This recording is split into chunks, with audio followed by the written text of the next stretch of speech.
എല്ലാവരും ഒന്ന് മാറിയെങ്കിൽ. അപ്പൊ അതാണ് എന്നെ പിടിച്ചിരിക്കുന്നത്, ഞാൻ എന്നെ പിടിച്ചിട്ടേ ഇല്ല. അത് ഒത്തിരി ചുറ്റാനുള്ള ഗ്യാപ്പ്, അതായത് ഒത്തിരി താഴോട്ട് പിടിച്ചു കഴിഞ്ഞാൽ അപ്പൊ അങ്ങനെയുള്ള ഒരു ഗ്യാപ്പ് കൊടുക്കരുത്.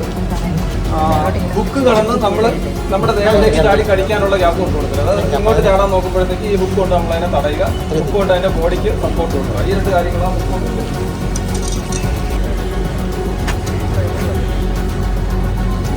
ഇനി ട്രെയിനിങ്ങിന് വന്നവരുടെ ഊഴമാണ്.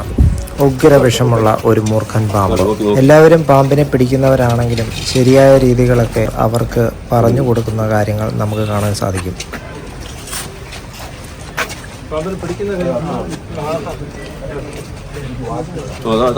പിടിക്കുന്ന കൈ മാക്സിമം നിവർന്നിരിക്കണം കേട്ടോ. വിട്ടോ അത്രയും കയറ്റണ്ട, വിട്ടോ.